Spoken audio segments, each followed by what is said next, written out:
So ayun nga no, for today's video mga ka-down. So ayun nga no, so magandang umaga sa inyong lahat no.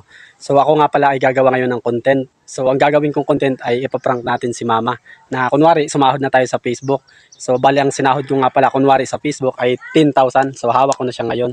So ipaprank natin siya. Titingnan lang natin kung ano yung reaksyon niya sa prank natin na pera. So alam naman natin na napakahirap na ngayon ng panahon, napakamahal na ng mga bilihin.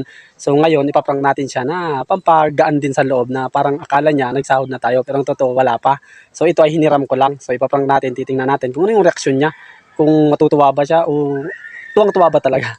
So ayan na. So sana samahan niyo ako no, at sana kung nagustuhan mong content na ito, paki-share mo na rin no. So ayun, abangan niyo na lang. Sige, bye.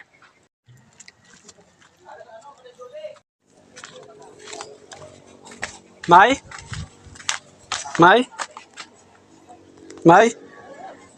Danay?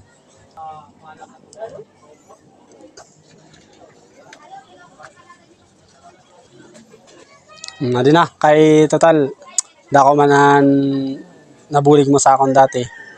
Suklian ko na ang bulig mo sa akon. Tada! Limpak-limpak. Dili ka sa maklaro. Ito. Diba? Nanon masasabi mo? Sa akong yan, isahod ko sa Facebook. Si mama kay, nakatapos na baga. Sugad na baga na gano'n. Nano po ang masasabi mo? Siyempre, i-vlog ta na lang kay para maano ka. Nanon masasabi mo sa mga followers ta? Pasalamatan mo sila sa dako. Kabuli sila sa iyo.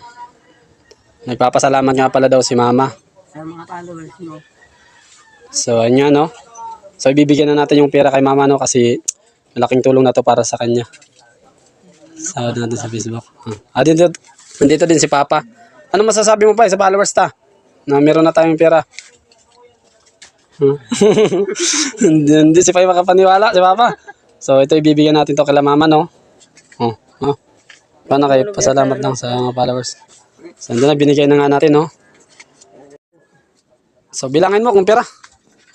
At habang nagbibilang nga si mama ng pera, baka sa kanyang mga muka ang sobrang pagkatawa sa perang hindi naman talaga akin. Hindi napabilang talaga si mama no? Sa sobrang dami.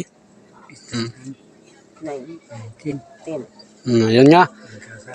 Dahil meron na si mamang 10,000. Ay, nakamalo pa. Oh, yun oh, grabing pasalamat. At sa puntong ang ito, napatalan si mama sa sobrang tuwa. Salamat ni mama sa atin mga followers na meron na siyang pera. Ayun nga guys, no? So nabigay ko na kay mama yung pera no. So yung pera na yan ay gagamitin namin pambili ng aming mga pangangailangan dito sa bahay. At syempre sasabihin na natin kay mama ang katotohanan na isauli na natin